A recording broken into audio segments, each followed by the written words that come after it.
That was weird. I was on the phone. I got zoomed. Is that a new term? I just got zoomed. What does that mean? I don't know what that means. What does that mean? I just coined a new term. I've been zoomed.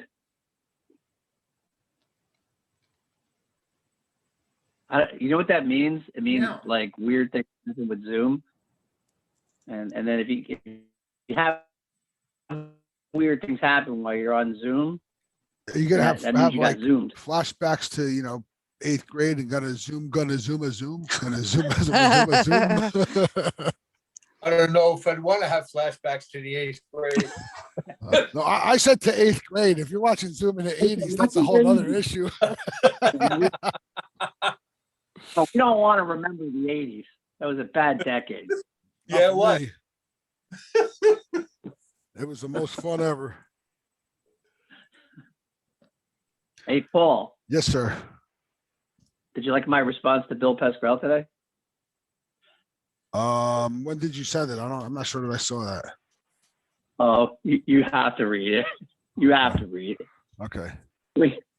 You gotta read it. Bill Pasquale, the old mayor? His son. Yeah, Oh, yeah, his okay. son. He's our the AWWA. We have a he's our lobbyist. Oh, okay. All right. He does lobbying. He's not in the. He'll never run for office. Why would he? He makes a lot more money. Well, no, politicians always retire rich. They don't go in that way, but they all seem to retire rich. But Yeah, right. Yeah, Dave, me, Bill, and Paul, attended the same high school. We don't want anybody to know that. Okay. Don Bosco Tech in Patterson. Sure. Don't let that get around. Well, Don Bosco Tech, yes. Yeah, I had a gas station right up the street from there. Where? Corner of Ryerson and Union Avenue across the street from Chicken Supreme. Chicken Delight? No, Chicken Unlimited. Chicken No. Unlimited. Right? Was it Chicken Unlimited? Well, Nah. when did you Not have it? while we were there. When it was right- when did you have the corner of- station? It was catty corner across the street from the nudie bar Hurrahs. called Hurrahs. Yeah, no, I used to like Yeah, I well- used to know the owner. We were on the corner of Ryerson, and right across from us was Chicken Supreme. And you had the big Greek guy and his wife there used to run the place. Yeah. It was really, really good. Wasn't- And down the road from us was Don Bosco Tech. Right. And wasn't Ralph Piccolo's Pizza right there too? Yes, of course. Yeah. Until he got jammed up for having the gambling machines. Yeah, a lot of places in Patterson got jammed up and having gambling machines back then. Is that a cafe or a casino, perhaps? Bosco Tech was a casino, right, Paul? That would mean I would have had to known about it, so I can't answer to those types of questions.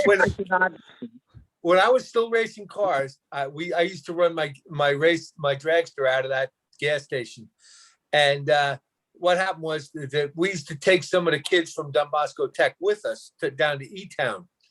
And every now and then they used to say, hey, you guys want to come with us? We got a great craps game going in the back of the school. What years was this?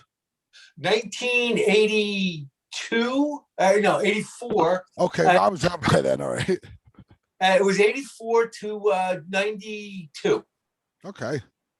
And it was good. We had we made money, but then the neighborhood started getting crack infested, and people started getting shot, and that was the end of that. Yeah, that neighborhood went down like real fast. Yes, it did. Yeah, that wasn't one that slowly went. Once you got to that side of Preakness Avenue, in about 4 years' time, that area just dropped like a rock. But if you went the other way from Preakness Avenue, it got better as you headed towards Don Bosco.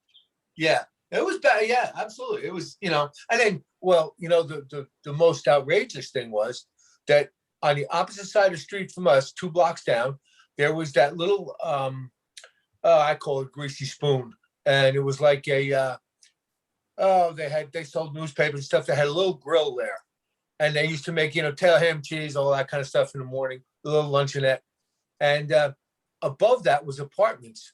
And after 9/11, when they did the investigation, they found out two of those hijackers who flew the plane, or the planes, lived there and spent that time there.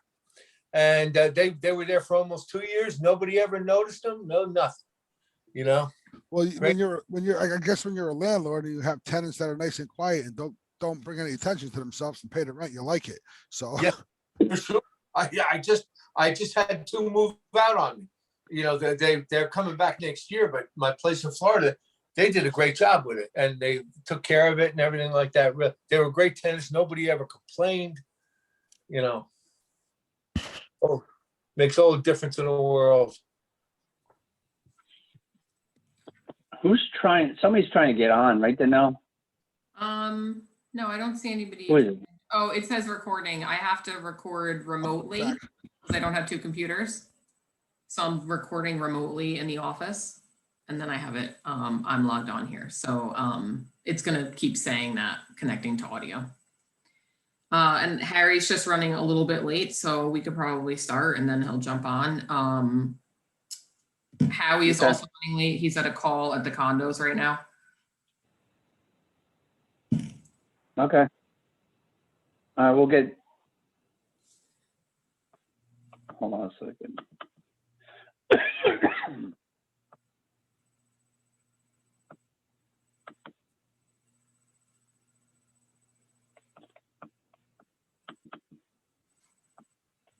Hold on a second.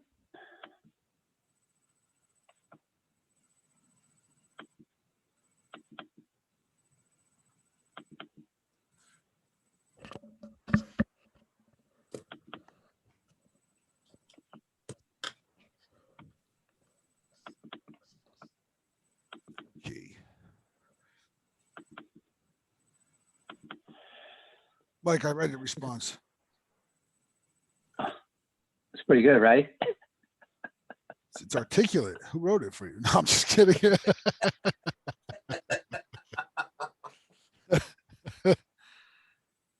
It's pretty good. Yeah, it was good. Harry's trying to log in right now too, if you wanted to wait a minute.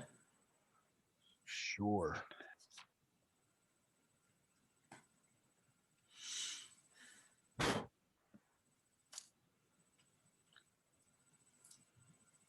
Hey, before we get going here, if I was to, anybody who's really smooth with computers, I do these Zoom meetings through my phone.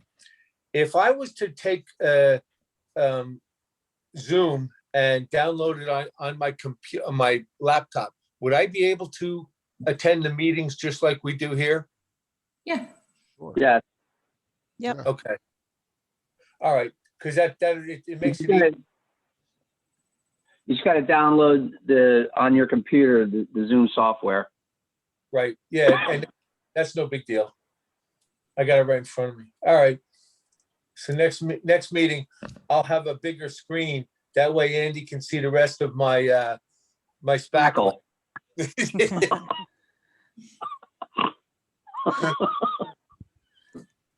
And it'll be Andy and Dave's room instead of Andy and Dave's corner.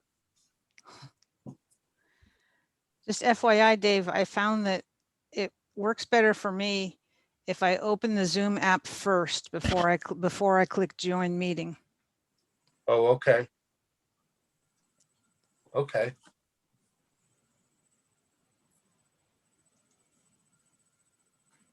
Otherwise, it tries to open it on the web Okay. through a browser. So open the before you hit join the meeting. Open the Zoom app, yeah, and then if you go to the link for the meeting, then you click join meeting, and it'll still ask you if you want to use the app, but at least it'll go right to the app instead of trying to open in your browser. Instead of getting on the internet. Yeah. And everything. Yeah. Thanks, Kristen. Yeah.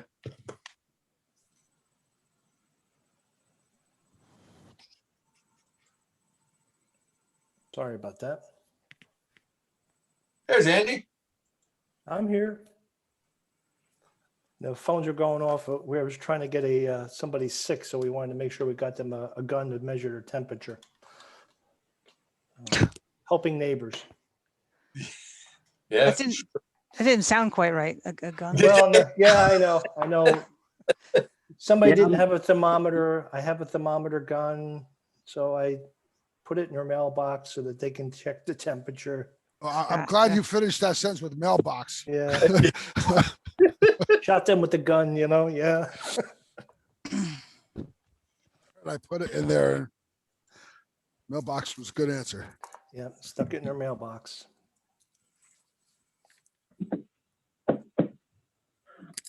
You know, we're gonna get started, and then if Harry wants to just join in, we'll just have him come on.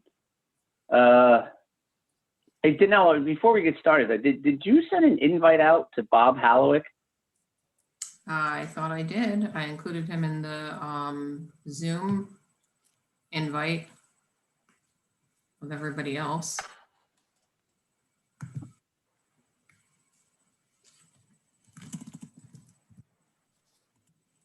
He's supposed to be on. If I don't see him on, he's on. It was in the same invite as ours. Yeah, it went out with the, would have come from Marcy. Like it would have said Marcy on it. Doesn't say my name because it's her Zoom login for the township. All right. Well, if he joins us, he joins us. If he doesn't, then there's nothing we can do. He was invited tonight. All right, let's get started. All right. I want to read the statement of compliance for the Vernon Township MUA meeting of April 1st, 2021. That's no joke. Statement of compliance.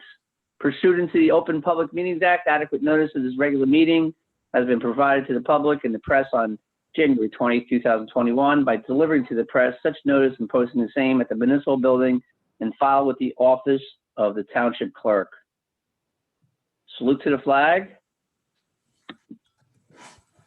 I pledge Pledge allegiance allegiance to the the flag of the of the United States of America and to and to the republic for which it stands, one one nation, nation, under under God, God, indivisible, indivisible, with liberty and justice justice for for all. all.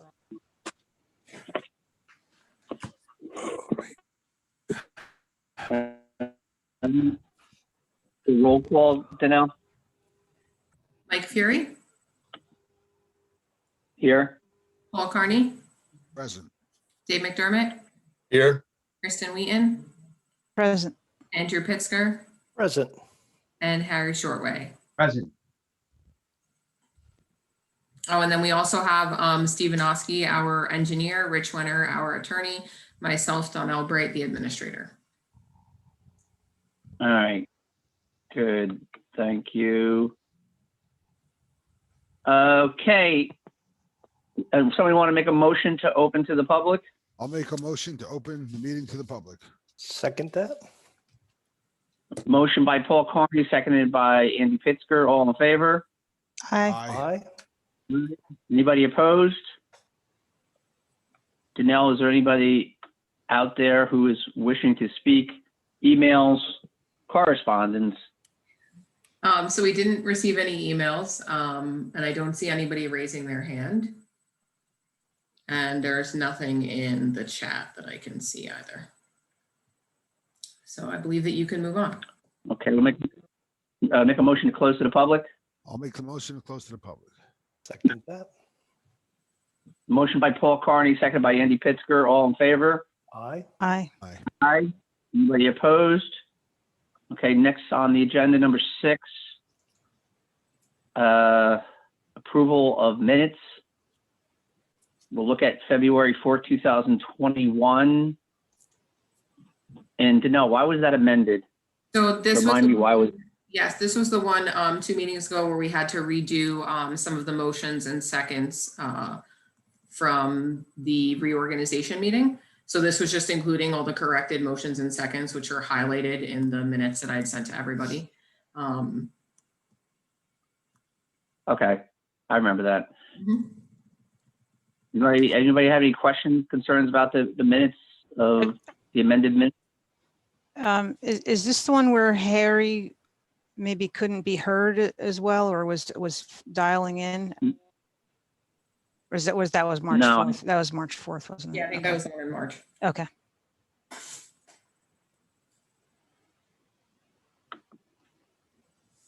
Anybody, any questions or concerns about those minutes? Anybody want to make a motion to approve those minutes? I'll make a motion to approve the minutes. I'll second it.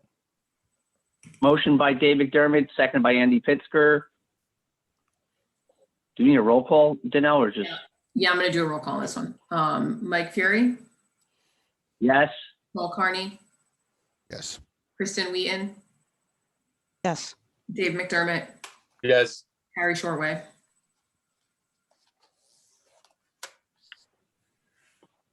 Harry, you're on mute. You wouldn't vote, does he? Yeah, he votes. I can't vote. Actually, then we need to go back because I second this motion, so then I shouldn't actually have seconded as well. I'm sorry, I did not realize that you seconded it. All right, And I'll let's go. second and I vote yes. Okay, thank you. All right. Good. March 4th, 2021 minutes. Everyone have a chance to review. Any questions, concerns? My question, I just want to make sure that Harry was able to be heard in the recording of that meeting. I will go back and listen to it, but we were able to pull minutes together from it. So So if you were able to pull the minutes, then I would think that that means that he was able to be heard. and during the meeting, I mean, I could hear him during the meeting too. So Yeah, there was a question raised at one point about, his attending that way remotely and whether he could be heard. I think we all heard him here on the meeting. I just wanted to make sure that it was audible in the recording. Do we want to go back and check that before we approve these minutes, Danelle? I mean, we could, it's not necessary, and Rich can talk about this, but the minutes are your official document. So whether we have a recording or not, it's the minutes that are the official required document to keep. Okay. That is correct. Okay, I'm fine with proceeding then. So anybody want to make a motion to approve those? Make a motion to approve the minutes of March 4th, I'll second. 2021. Motion by Kristen Wheaton, seconded by Dave McDermott. Roll call. Mike Fury, Yes. Andrew Pittsger, Yes. Kristen Wheaton, Yes. Dave McDermott, Yes. Harry Shortway.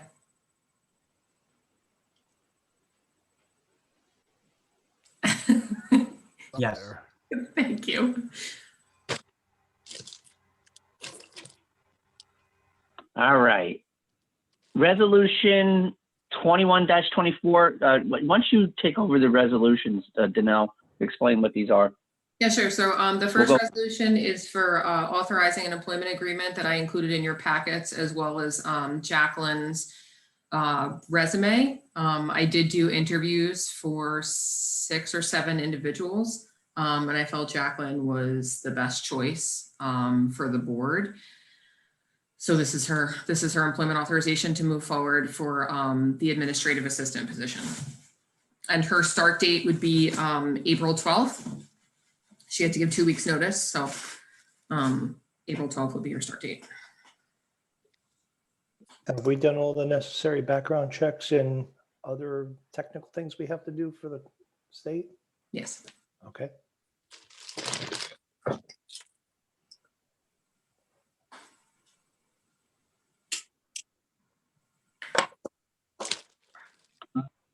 I'll entertain a motion to, if anybody had any other comments about this?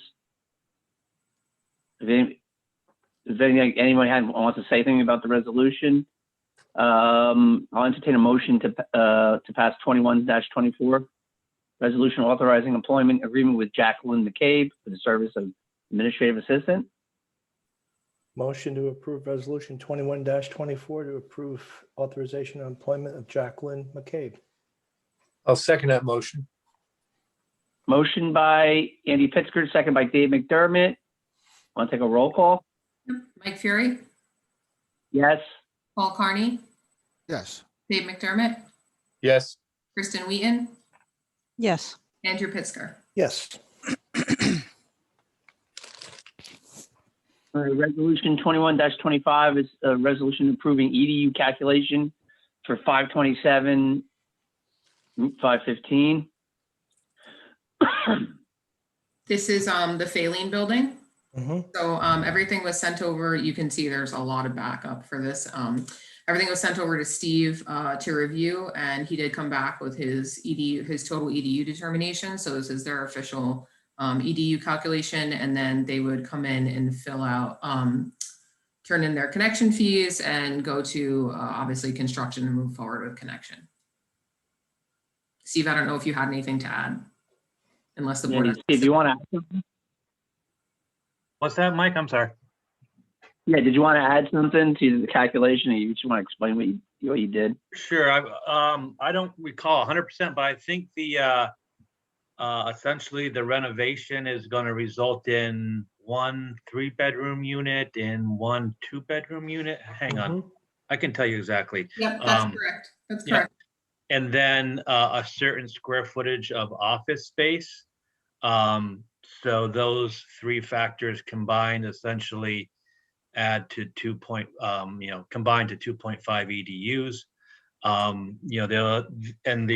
The only other thing that was kind of shared with the applicant is that when there's potentially a lateral already going to the property, so they might not have to dig all the way to the main of the street.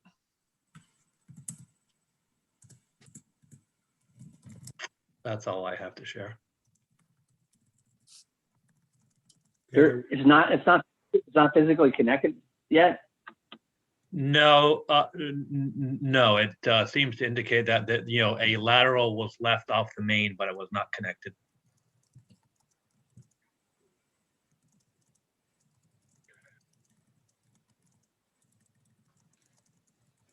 Danelle, so connection fees were not collected yet. The connection fees were not collected yet. It's based on the approved EDUs. Okay, and then you collected connection fees. Yeah. All right. Anybody have any questions about that? Is there any other pieces of property along that same line that are not connected? Do we know? I'm sorry, can you repeat the question? Yeah, are there any other properties along that same line? You got the Saline building, and then you have, I think, well, the bank is probably already connected. But is there anything else on that 94 corridor on that side that's not connected? I would need to look at the actual properties that are connected on that thing. I do not believe that there are, but I would like to triple check before I I think we should note that, just double check to make sure. Yeah, I'm fairly certain it's just a failing building, and that was township owned for years. So. All right, good. All right. Any other questions? All right, I'll entertain a motion to pass resolution 21-25, review of EDU allocation for property located at 527 Route 515. I'll make a motion to approve resolution 21-25. I'll second it. Motion by Kristen Wheaton, seconded by Dave McDermott. Roll call. Mike Fury, Yes. Paul Carney, Yes. Dave McDermott, Yes. Kristen Wheaton, Yes. Andrew Pittsger. Yes. Okay. Moving on to resolution 21-26, resolution appointing risk management consultant. Danelle, you want to explain this? Yeah, so for the past couple of months, I've been doing some research on risk management.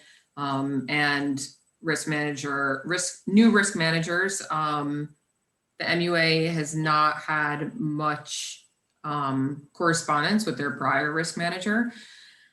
I did forward along to the board the most recent correspondence, I believe, with our risk manager. But we need to appoint one for this year. We currently do have statewide insurance as we're in the statewide insurance fund, which is a joint insurance fund, but we do need to appoint an actual risk manager for the year.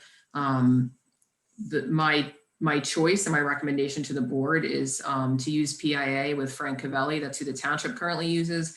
I've had a couple of the risk managers actually suggest that risk managers that were not him, suggest that we have the same risk manager as the township and really stay in the same insurance fund, simply because the assets are owned by the township. Things work a little bit easier and more quickly and a little more streamlined while working in that fashion. But more importantly, Frank has a ton of experience, decades of experience. He's actually from Vernon too. And he's well known in the business. He's good at his job, and he would be putting the MUA first. And that's my experience with him working with the townships. He's always put the township and the client first. I think that's the most important thing. And this is just a 1-year appointment. So this would end, it actually ends January 31st of next year. Next year. Yep. So we're not locked in. We can choose next year. We can move to another one if we want to. Yeah, and I think it's And just important for the to appoint one now, and we don't keep going, kind of relying on our old risk manager. Yeah, and just for the record, I'm well aware of the when Danelle was asking for information, was not getting any response whatsoever, and the response was completely unprofessional from our current risk manager. And we were asking for information that we rightfully deserved. So I in no way have any desire to hire them back, and it was completely unprofessional, the response that we got back from them. So I'm more than happy to move on to this other risk manager. I just want to make sure that I get that on record. I don't know how anybody else feels, but I was not too happy with the response. I agree. So anybody want to make a motion to pass a resolution 21-26 appointing a risk management consultant? Motion. Good, Dave. Okay, I'll make the motion appointing a risk management consultant for resolution 21-26. I second that. So motion by Dave McDermott, seconded by Andy Pitzker. Roll call. Mike Fury, Yes. Paul Carney, Yes. Dave McDermott, Yes. Kristen Wheaton, Yes. Andrew Pitzker. Yes. All right, resolution 21-27, resolution appointing fund commissioner. Any questions about that resolution? Concerns? All good. All good. Entertain a motion. I'll make the motion. Good. Paul, I'll second it. So motion by Paul Carney, seconded by Andy Pitzker. Roll call. Mike Fury, Yes. Paul Carney, Yes. Dave McDermott, Yes. Kristen Wheaton, Yes. Andrew Pitzker. Yes. All right, before we get into the next agenda item, I did invite Bob Hallowick, and he's on the council for the borough of Sussex, and we were interested in, and we're looking to prepare a RFP for emergency services, and we're interested in working together with the borough of Sussex to try to do a joint effort. Unfortunately, he's not on the meeting tonight because I wanted him to speak, but I do want to, unfortunately, we'll have to invite him to the next meeting or follow up with him. The reason why we want to do this is pretty straightforward, and I don't know if anybody can, if we have an update on such an agreement, but the sewer system is in serious danger of falling apart. And we've already experienced some emergencies already, and we can't afford to pay emergency rates, and it's not worth paying emergency rates. Do we have any, before we go into the update, do we have any update on an RFP, Danelle, or are we working on it, or, Yeah, it was or do actually, we have any? yeah, it was actually part of my update tonight. All right, so what I'll do, I'll just turn it over to you and let you can talk about it. Yeah, sure. So I actually just got the update from Steve. So Steve could probably talk about it a little bit more than I can. I just started reading it before we came on. He had sent over the specs for us to go out for an RFP for the emergency services. So I'll be reviewing it probably tomorrow so that we can get it out hopefully in the month of April. We've been working with Steve and Tom, our QPA, to put together something so we can save on our emergency call outs.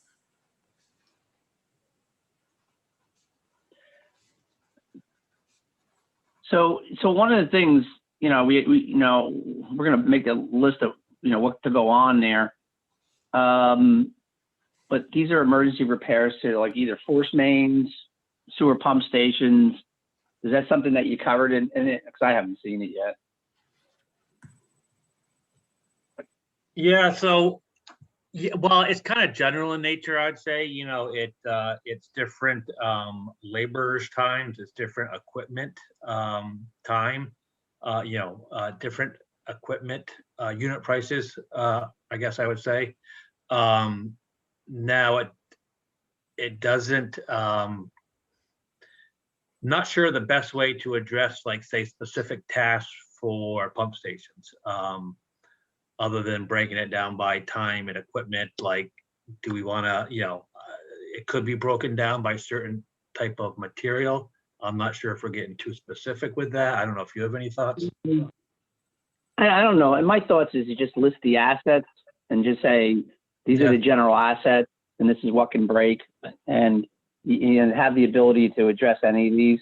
Yep. You know, it all comes down to, you know, what your rates are. I wouldn't be that specific. I would keep it general in nature. Yeah, okay, So- so list the pump stations, gravity sewers, force mains, manholes, all that stuff. Yep. Yeah. So the other thing you're going to have to do, Danelle, and you know, if we want to, you know, reach out to Sussex and work with them, you know, they obviously have a water system and they have a sewer system a sewer pump station that's similar to ours. So that would be the same, you know, type of arrangement, but they also have a water system. If they want to do something together, they're going to have to list their assets, just like you listed ours. And so what I'd like you to do is, since he's not on the meeting, just reach out to him and see if he's still interested in doing it. And then just ask him for a list of assets. And then we can, if they are interested in doing it, they'll give you the list of assets. If they don't give it to you, then we'll just go do it on our own. Okay. Does that make sense, Danelle? Yeah. Yes. Thanks, Steve. And I think it's, before we move on to your update, you know, this is my opinion. This has to be a priority to get this out the door and then get bids back, because the pending failure of the system. You're going to be spending, like, every dime that we saved in last year, we will cut the expenses down. We're gonna just lose it all if we leave it to emergency services, and then because emergency rates are a lot higher than regular rates. So does anybody want to add? I don't have anything. All right, go ahead. Now you can continue on. Oh, so the rest of my report. Hold on, where did it just go? Sorry. Okay. So Acme, they did contact us regarding some inspections because their inspections were halted again, as we talked about the last time. They did not pay the first quarter billing. So because they were halted, they did come in and pay, I believe day before yesterday. So they are up to date. And then I defer to the board now if you guys want for me to put together a resolution to adjust their EDUs, or if it's something you guys want to talk about at the next meeting, you know, to remove the ones that are vacant or just adjust them because they're vacant. I don't know how the board wants to handle that. Well, I can comment. If they're paid, they're up to date. You know, we made the promise to them that we would make adjustments, vacancies, and I think that's only reasonable to do that. So I'm fully supportive of putting a resolution on the next agenda and then just passing it on the next agenda. Unless anybody has any, strong feelings against it or for it, whatever. I don't have a strong feeling one way or the other, but I do have a question. So if a unit is vacant, is there no charge, or is it a minimal? Do we have a standing minimal charge for a piece of property that has to be paid, whether someone's in there or not? It's more of a question than. If I could add, Paul, great question. My question also is, are we now set up a precedent that any prospective user, if their building becomes vacant now, we're going to have to pass that along right down the line that says, let's say it's a condominium for sale, no one's in it. Now the owners don't have to pay the MUA fee. How does that work? What does that look down the road? Do we need a resolution? Do we have to even change our bylaws now? Yeah, that's kind of where I was going with it. That's right. We'll open up a Pandora's box, perhaps. Well, Rick, I'm always sympathetic, but we have to see where this could lead us in the future. Is it going to be only for commercial properties that are vacant, say, for 6 months? I don't know, and this is where we'll need the legal counsel on this. How does this work? Yeah, Rich, is there something where a resolution could be worded that it's not to set a precedent? I don't know if we can do that. Well, yeah, we can certainly word the resolution that way. Whether that's going to have any real effect, is debatable, right? So just because we say it's not setting a precedent, well, that's something a court would ultimately decide. If in fact a subsequent application or user challenged a non-reduction by the MUA based upon similar circumstances. So I think the important distinction that needs to be made and really very clearly made if the board is going to go down this path is justification from an engineering standpoint that the reduction is really a result in the change in use, right? So if we have a vacant building and it's a commercial building and multi-unit commercial building, and there are some vacant storefronts that are there, it's a change in use from occupied to unoccupied. And when it becomes occupied again, they have to make application back before the MUA and say, we're now putting whatever, a steak shop in or whatever the store might be, and do the allocation calculation at that point. But it needs to be very clearly notated that just as if an entire unit or entire building went vacant and sat vacant for a period of months and was not occupied, that there would be potentially a reduction in the EDU allocation because there's no sewer being used. So to Harry's point about a timeline, I think that is worth discussing.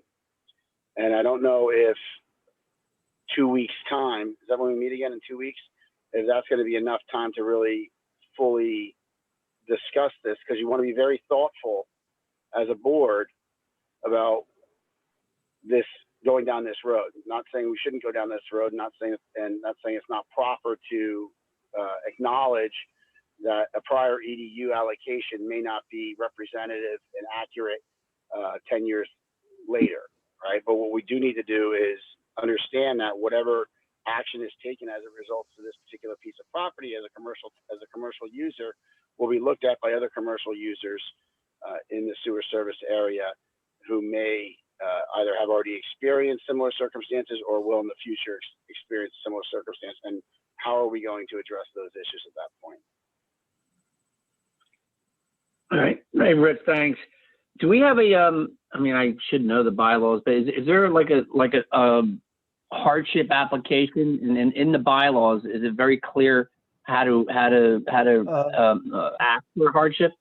The hardships And are. if there is, uh, if there isn't a process, and it looks like maybe there isn't, then maybe that's really what we should write. We should draft a bylaw, and the bylaw would be applicable to anybody, and everyone would be treated fairly as long as we had a bylaw.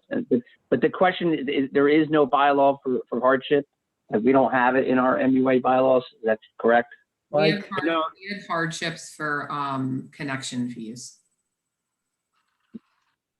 I don't, and Mike, I don't think we want to be talking in terms of hardship waivers when we're discussing EDUs, because the EDU allocation is the EDU allocation, right? So we're not deviating. We don't want to frame the argument or frame the discussion as one in which, okay, yeah, you should be paying for EDUs, but you're on tough times, so we're gonna do a 2.5 EDU, because that's contrary, obviously, to the statutes that we all know about, that we've all been discussing, in terms of rates being uniform across all classes of users and all types of users. So it really, again, should be the onus number one, first and foremost, should always be upon the user, the property owner, to make an application to the MUA through Denell and through Dewberry, saying, listen, you've assigned me an allocation of pick your number of EDUs, and I don't believe that is sustainable or supportable by the facts. Here are the facts. This is the reality that we're facing. Please come out, and then go through that process. And then, if from an engineering standpoint, if we can come to a conclusion that yes, we are, the EDUs that have been assigned are not supportable, because you really should have a reduced EDU, then all we're doing really is adjusting the EDUs to reflect what really should be there. We're not granting any hardship waivers. So All right. I think be very careful about that distinction.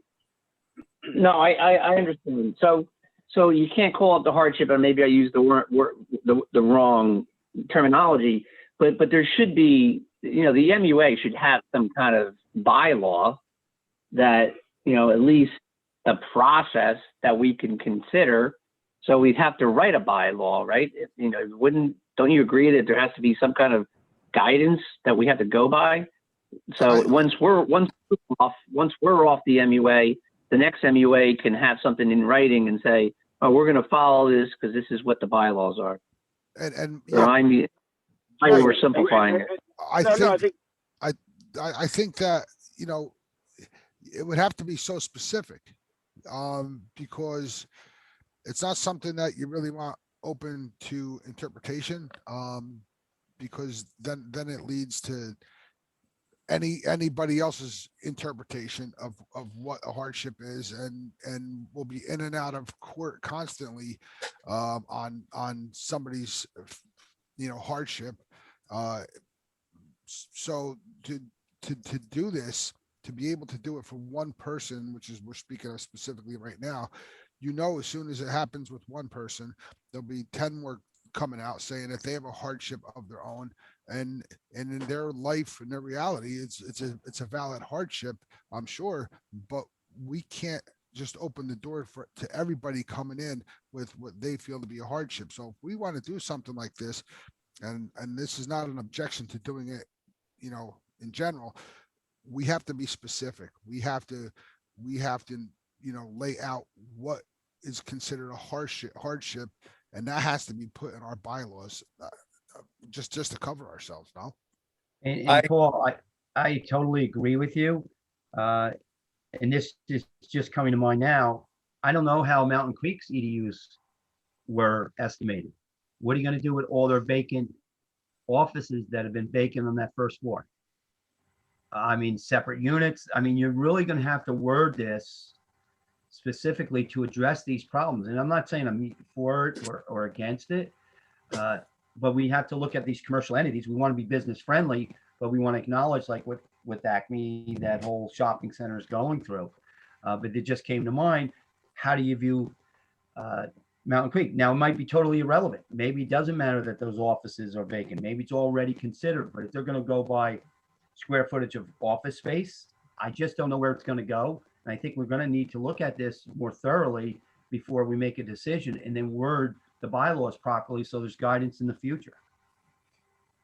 Andy and myself had kind of looked on this when we were reviewing the bylaws, and going back a couple of months ago, maybe 3 or so, we brought it up to define hardship, and it was the feeling of the board that they didn't want to do that as far as hardship went, because it opened up Pandora's box. So if we're going to make any kind of adjustments to the bylaws, of course they got to be specific, but it was everybody's opinion that we shouldn't use the term hardship. It's just since Andy came on the board and we were doing our thing with the reviewing the bylaws. Yeah. And also the reason it's, we can't leave it on a case by case basis because in the future, or even to us somewhere down the road, someone could claim favoritism, someone could claim a bias against somebody else in our decision making for what we consider to be a hardship. So that's why whatever we decide to do, it's got to be in black and white. Yeah, it's got to be defined. That's for sure. I mean, Andy, you were going to say. yeah, I was going to say something here. Is that Dave and I did go through a lot of this, and all these discussions come into everything into play here. You got issues about consistent all, and this particular one, when it comes to the Acme property, is a really sticky slope, and then you have the Acme situation, and then you have hardship. And I look at those as two different entities. Is that part of the responsibility is also Acme to fill those vacancies. And their business model may not be working right, but there is facilities in each of those buildings that would have to be pulled before you could actually take the EDU away. That's just my opinion. But what I would probably do is I would like to see us research this in more detail, what other towns in New Jersey, but also maybe in other states are doing to handle this situation, because this is a very tricky slope to maneuver. And I don't want to go down this route because, as Harry mentioned, if all of a sudden you've got a vacant condo that's vacant for a whole year, I like my EDUs, rescind it for this year because I'm not going to fill that, but you still pay your taxes. So it's a tough slope to really address. I mean, we addressed it. He has the proper EDUs for the facilities. What we have now is we have 4 vacant facilities at that plaza. Are we responsible for that? That's not our job to fill those. And are we for a break?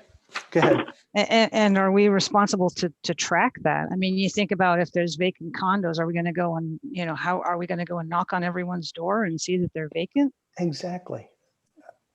Yeah, no, that's not happening. I think yes, Andy hit on the rates are high. Yeah, I think Andy hit on a good point.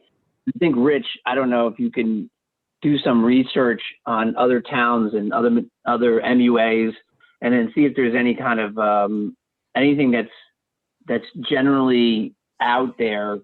I think that would be but Ganell and Rich, if you could research, because I think that's the way to go, is to do some research on what maybe is happening in other towns, and then try to see what's out there, and then bring it to the next meeting, and we'll discuss what other towns are doing and what our options are before we make a final decision, because I think that's the way to go.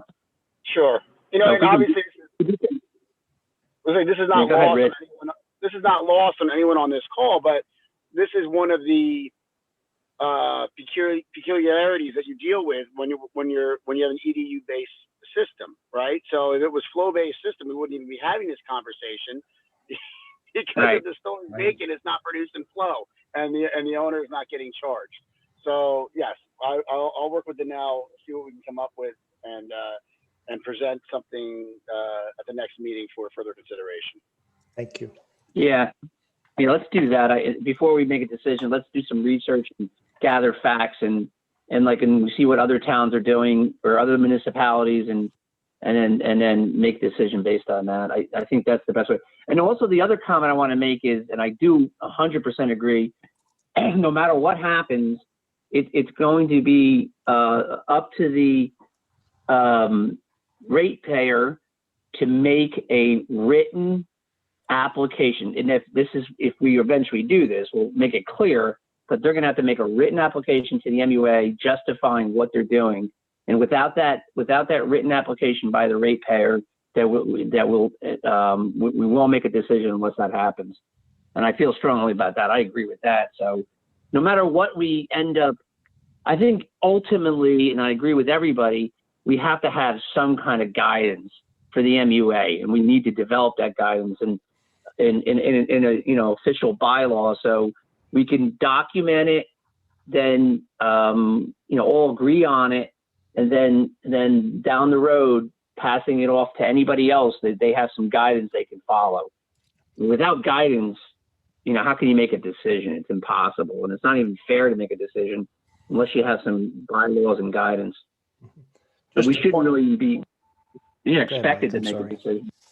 Yeah, I don't think we should even be expected to make a decision without any kind of bylaws, and that's putting the cart before the horse. Go ahead, Andy. No, just for the record, it's not that I'm trying, we as a town should help Acme fill those vacancies wherever we can to help grow business. I think it's important that we all do that in whatever role we have, but it's not our responsibility to take on the ownership of the property, which is what we're going to be doing. As Kristen said, we can't be checking every vacancy and making sure we have the right things. We're not the police of sewers. And the other thing, maybe in the future we consider, and I think, Paul, you alluded to this a little bit, maybe we have to even change the EDU charges, break them down to a hybrid type. Like there's always, let's say an EDU for simplicity is $1,500. Maybe $300 that you can't ever relieve is for administrative costs. Like even if that's building, you're going to pay that $300 and you get the break there. If that's the way we're going to go, if that's what Rich's research says is feasible and legal. I've never been a favor of this EDU system. I know they had to go that way because they had to figure out the debt service on all this. So this might be, we've already kind of jarred the manhole open a little bit. We may have to look at many more aspects to this EDU charges, whether it's going to be hybrid, if it's legal, and how we're going to do this, because we want to be business friendly, but we need to be fair and equitable to all people on the line. Yeah. Just to add to that, what you're saying, Harry, is that, and then down the road, this is a big picture for the MUA.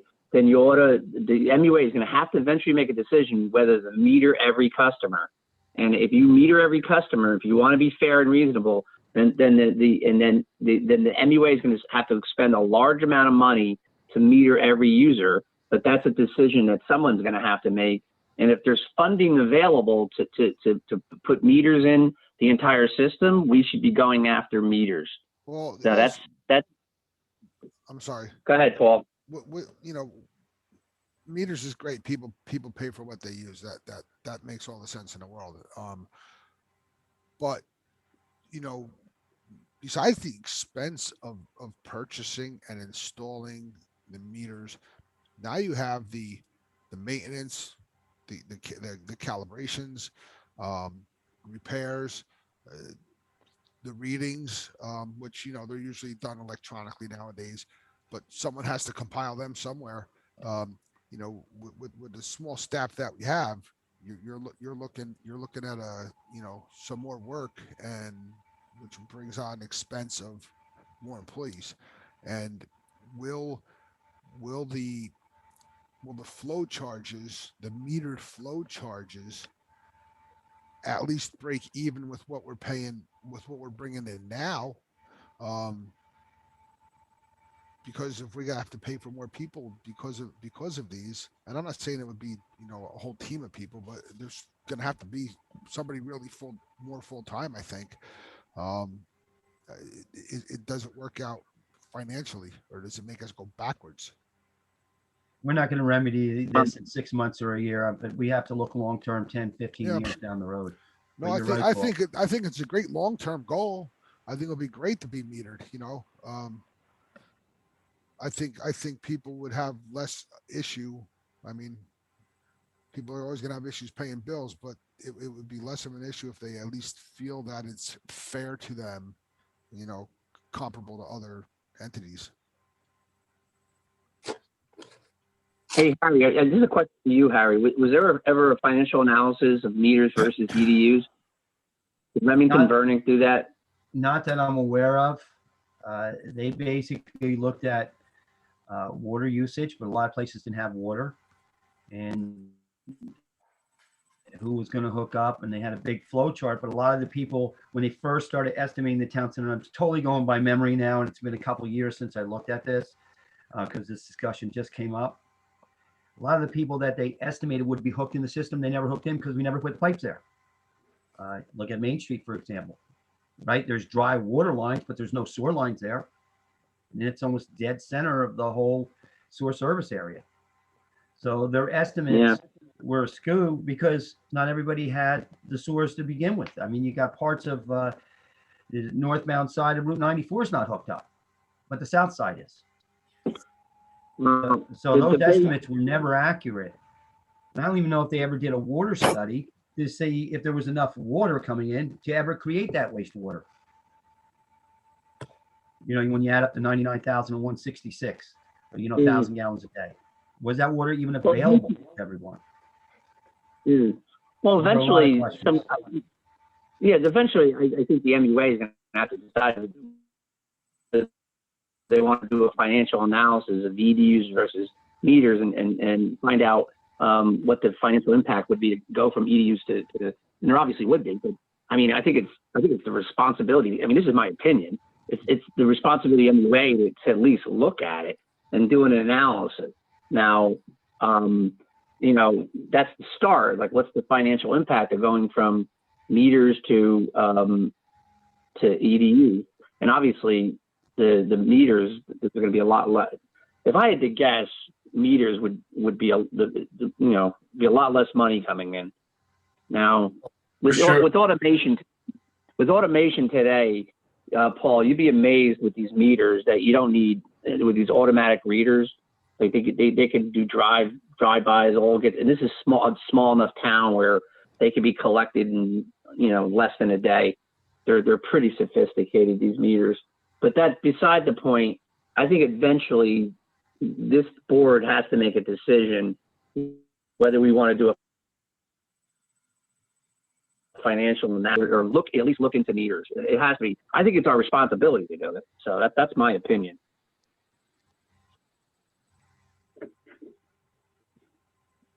Anybody else? Enough for me. I think that if we went to meters, it would be significantly less income than the EDUs, because the people pay the same amount of money whether they're home or not on an EDU. Whereas if there's no flow, there's no charge with a meter. Well, we're just going to have to correct our rate structure. That would be part of the process for sure. Yeah, eventually something has to, a financial analysis has to be done, because we're not going to make a decision if we don't have the financial analysis behind it. So I think the best thing is we'll put this on the agenda for the next meeting, Danelle, to discuss and whether we want to move forward. I think I want to make a decision at the next meeting. We don't have to make it tonight, but we can discuss it at the next meeting, and if we want to move forward, and then we'll just we'll bring it up to the vote then. Anything else, Danelle? Yeah, sorry, there's a little bit. So we are moving forward. We're meeting, myself, Steve, Mountain Creek. We're meeting with Dave Bauer next Friday. So Scott Baldessano did get in touch with him, and we've been corresponding just a couple of times via email. So we're just having a short meeting next Friday to just, kind of wrap up what Steve needs from him, and get us all on the same page to move forward on that. Gabriel did put me in touch. Gabriel Mahone at the DEP did put me in touch with the individual responsible for handling whether or not the MUA can have a transfer station. I know he's been in touch with Steve, who is working on this. Maybe we're looking at some more positive information from the DEP rather than their flat out no from the last time. I'm hoping it's a little bit more positive. I don't know if Steve wanted to say anything about that. Yeah, so it's I'm not sure if I'm saying the gentleman's name correctly, but it's Ted Osview from the Municipal Finance and Construction Department, who is really the department that handles, permits for wastewater type work. And I spoke to, basically Donnell's letter essentially got their attention. More so than other communications, unfortunately, that's what it had to come to. And they apparently they were under construction that whatever septage was coming from wherever it was coming from, it would just be, dumped into the municipal sewer system or a pump station or existing pump station. And there wouldn't be any special accommodations to screen it or handle it or pump it or anything like that. So I explained that that would not be the case, and I think that gave them a little more favorable view on the subject. But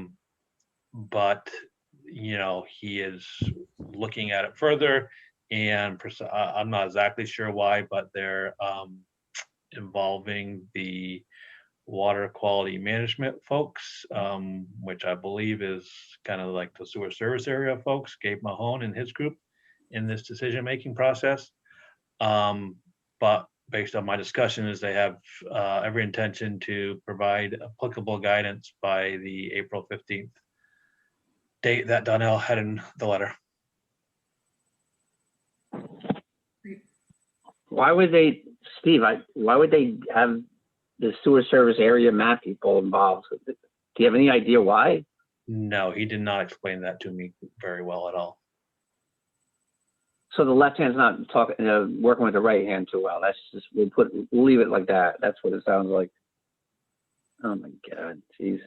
All right, that's good. So it's actually favorable then we're actually moving more a positive direction. Yeah, I'd say more so than 2 or 3 weeks ago. Yes. Good job, Danelle. Anything else, Danelle? Yeah, we're still waiting for the panels to come in from Blue Book, as well as a couple other items. We've talked about this before. Things are just, I think, back ordered and taking a longer time. Also on the ordering front, I can tell you that the cost for simple items that we've ordered in the past is like skyrocketed, probably from COVID. Just from the last time we ordered gloves to the most recent time, it like almost doubled. So, we're sourcing some other vendors to get it less. Luckily we can use Amazon.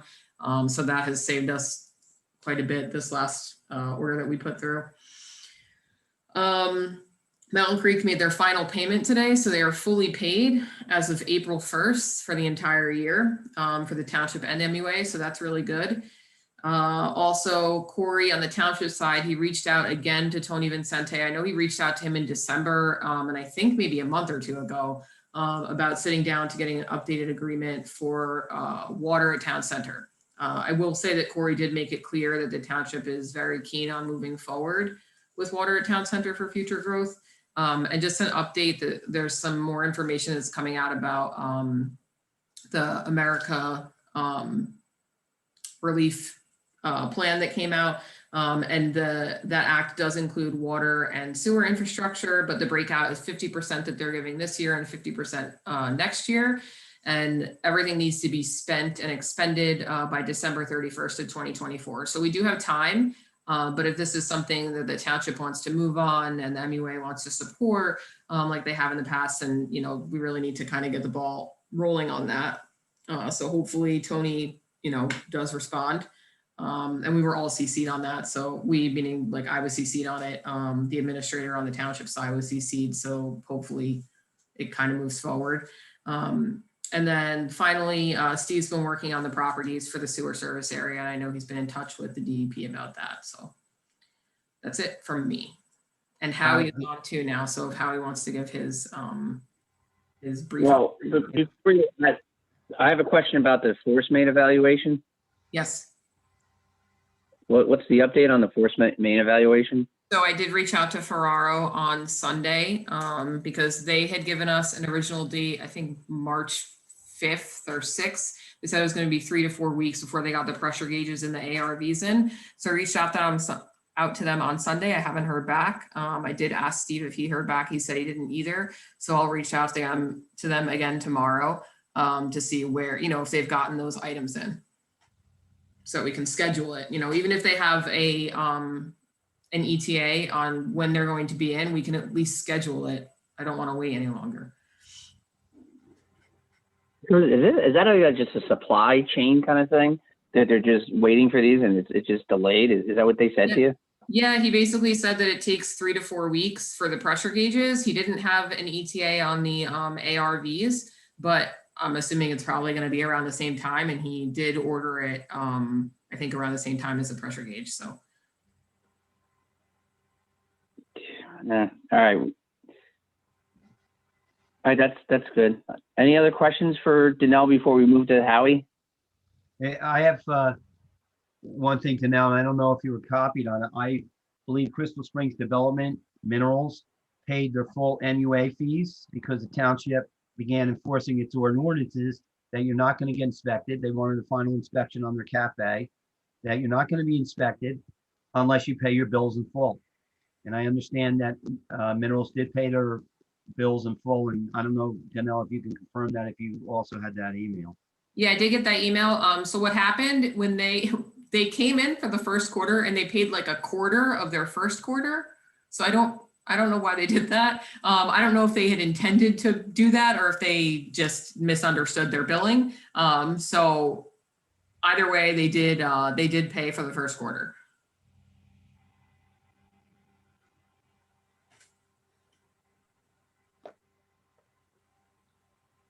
Policy's working. Any other questions? So, yeah, right. Any other questions for Danelle? All right, let's go to Howie. Howie, could you give us an update? Yes. An operator up. Yeah, Steve asked for some numbers on the lift stations for the generator. We had Jim come in and just to do another check just to make sure all the lift stations are set up the same, and they all are 240, 30 amps in single phase. That is for the generators that we had spoke about installing. Danelle had asked for a list of spare parts for the lift stations. We were getting them together as we speak right now. I talked to the boys what else we have, and spare parts are at pump station 3 and what we would need to help us. I mentioned to Danelle maybe a grease gun to help us grease the grinders and maintain them, and then just we had a couple markouts up in the condos just for some cable being installed. And then just tonight was late because we had a high level at Lataket, which we took care of because a pump was seated, well, not seated properly. But that's it. Hey, Howie, do you see No, I have a question about the pump station. What was the total cost on that repair? And I guess is it Howie or Danelle for that pump station repair? I did not get one from Mike like we had asked. I don't know if Danelle did. I did. Hold on. Because I sent it over to Elizabeth to update. I want to say it was like 7,000, but I've got to pull the actual invoice. Pumping. You had the pumping in is approximately 10,000, right? Because you had the pumping, you had Earth Care and all the pumps. But my point was, I'm trying to make out to everybody that that's $10,000 emergency fix. That if we don't start moving quickly, we're going to have a lot of emergency repairs with a lot of expenses. Any other questions for Howie? Howie, where are we with the final updates on the lift station panels? Are they all done now? No, we did not get one even in yet. We're still waiting for it. That's on back order as well. Oh, God. Because I thought they were supposed to be in a couple weeks ago. Yeah, we did not receive the panels yet. Okay. It Wow. was stuck in the Suez Canal. Good point. Could be. Elizabeth did give me an update on that, though. She did call Blue Book and she gave us some dates on it. That when it will be shipped, but everything should be coming in within the next week or two that we ordered. Yeah. And Andy, this is not unusual in the business, and I know Paul's in it and I'm in it. Supply chains have gone to a grinding halt, and things, it's not unusual to have 2 months to get something in. That's why we really want to have backup parts. And like, if you know, Howie, if you notice something that you need and you need as a backup, I think we're fully supportive. We want to get all those backups in so we're ready for any kind of emergency. So I think you have our support with getting all the parts that you need as a backup. Yeah, I mean, there's certain things like that. If you need to buy one and there's more in use, maybe buy two. Just have it there, because it's very difficult to get things in a speedy manner right now. No, and we anticipated that. That's why we set up the budget as we did and said, start early, make sure you get everything in the pipeline in the early part of the year, so that we're not waiting back in November and saying nothing's gotten done. We got to order parts now. So I'd rather be ahead of that curve. So anything we can get, let's get it done. So, yep, panels being one of them, because Howie, I know that caused you a lot of problems last year. Yes. And I didn't want to see the next one go either. But the generator is expected to be delivered to us on Tuesday. Good. That's one that took a very long.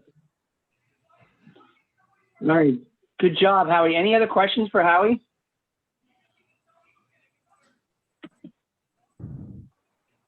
All right. All right, we're going to move on to number 9. We're going to open up the meeting for any public comments. Does anybody want to make a motion to open up for public comments? Motion to open to public comments. Second. I don't know who seconded that. It was Andy Pittsburgh made the motion. I don't know who seconded that. I heard. It was Kristen. It was Kristen. Motion by Andy Pittsburgh, seconded by Kristen. All in favor? Aye. Aye. Aye. Anybody opposed? Janelle, do you see Yes. anything? Go ahead. I have Jesse Palladini. You could just read my comment if you don't mind. Okay, I was going to. Is that it? That's it. Yeah, thank you. Okay, yep. So Jesse did send a comment to all members. I'll just read it for the record. From Jesse Palladini. Please post the language of the resolutions on your agenda, as the Township Council does and as the VTMUA has always done since 2012. What is the EDU calculation for the failing building? That should be in the official resolution. And the public has the right to know that information when you approve it.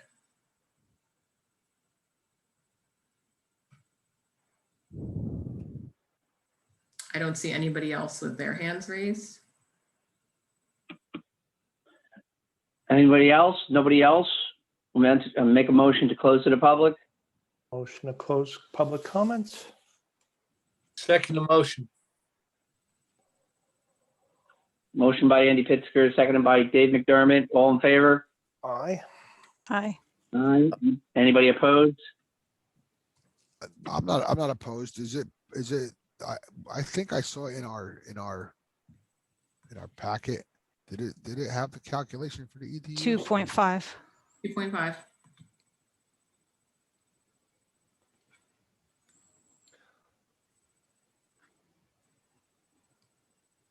Anything else?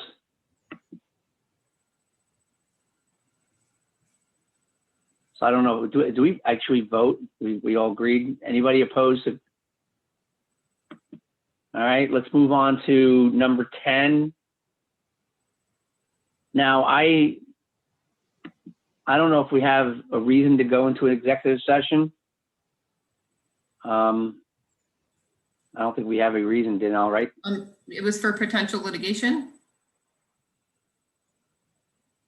We are gonna get.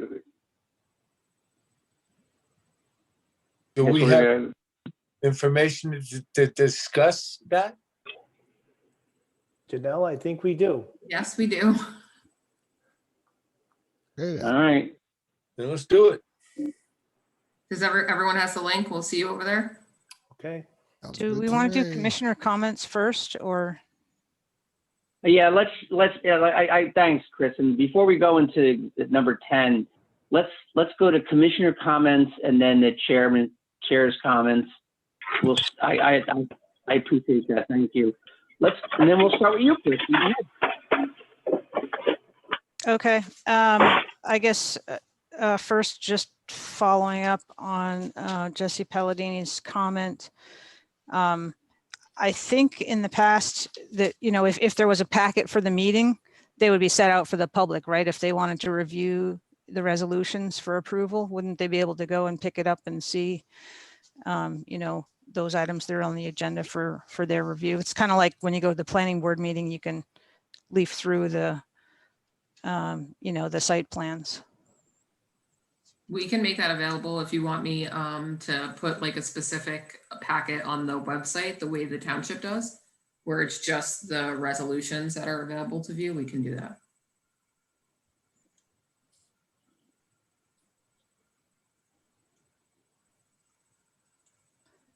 Anything else, Kristen? Yeah, I attended the AEA, the Association of Environmental Authorities check-in call. I think that was yesterday morning, Yes. if I recall. Were you on there too, Andy? Yes, I was. Oh, it's funny. I didn't see you. Maybe I couldn't see all the attendees. I know sometimes you can only see like the chief muckety mucks and not everybody who's on the call. Yeah, I found that informative. I thought it, and I don't know if Donnell, if you were able to make it to that call as well. It was, information on upcoming bills for discussion, and really just helpful to kind of give us a heads up of some of the things that we should be looking out for. So I thought that was very good. They spent a lot of time talking about this air rule, and I think you did circulate that, Janelle, and how the hydrogen sulfide requirements there could be affecting particular utilities. Maybe not so much us because we're not a treatment works, but anyway, I thought it was good. It definitely helped me to appreciate the value that we're getting from membership in that association. We do have, there is another, I just got the email today. There's another check-in on April 7th. It's their general check-in that they do once a month. So I'll. Yeah, well, I think it's a weekly, I think they called it weekly check-in. Yep. So I think it's every week. Okay, that's all. Thank you. Thanks, Kristen. Paul Carney. Nothing pressing. I'm just curious, want to follow up on that, on the report from prior to the last meeting from our I guess our backup operator. There was a couple items on there, and is there any status on those?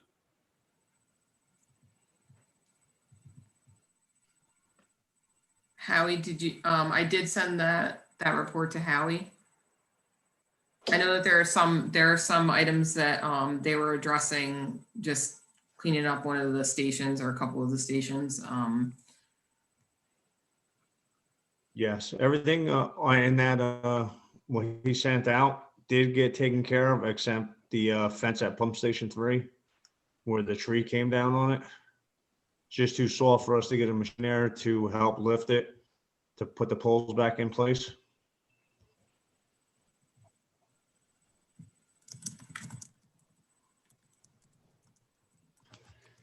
Anything else, Mr. Carney? No, that's it. David Dermott? Nothing to add at this time. Andy Pittsger? I'll actually I agree with when we put the agenda out, we should put the resolutions in the backup materials we do on town council where possible. It's better to be transparent here and keeping that. We can do that. I did check the It website. also reduces our work. Yeah, sounds good. Okay, you were kind of stalled there, so I wasn't too concerned. I was a little concerned there. Kristen, the reason you probably didn't see me on the AEA is that I called in because I was driving down the road, so I listened the whole time. But there is a lot of information on their website as well, so I think we can learn a lot from that. So, yeah, like you, I think it's a new avenue to keep ourselves aware of what's going on in this water system. So, very pleased to see that as well.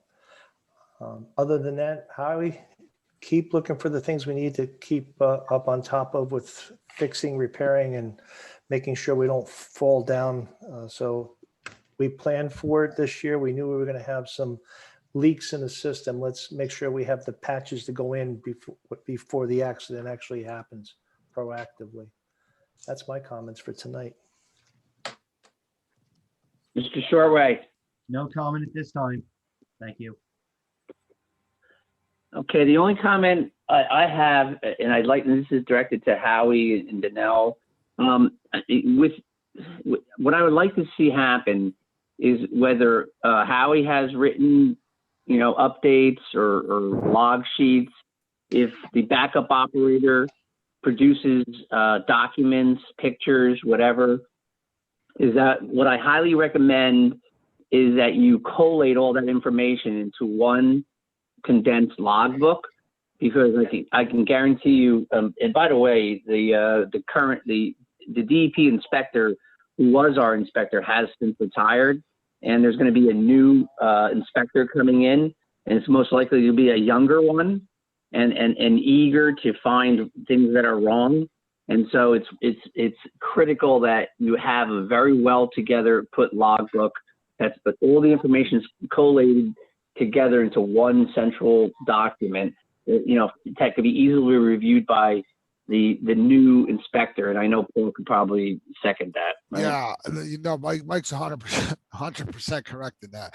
Our last audit was 2 years ago and still not closed. Well, one, because they're shorthanded down there, but the other is they're young, they're eager, they've never worked in the industry, so they know what they read as rules and how they should be, and there's really no wiggle room or understanding for what the reality of running a system is. So you got to make sure that your I's are dotted, your T's are crossed, and you have the right punctuation as well, because they're young and their job is to find what's wrong, and they're going to do it. Yes, and to Mike for that, I do have. Go ahead. I do have everything that he sent and what he says in a file in a folder. Good. And with all the corrections that we have done. Yeah, and that's important, Howie. Just keep it all very well documented, because the new inspector is going to be looking for something that's wrong, and even if you have everything right, they're going to still look for something that's wrong. Right. And they're going to focus on log books and information. So,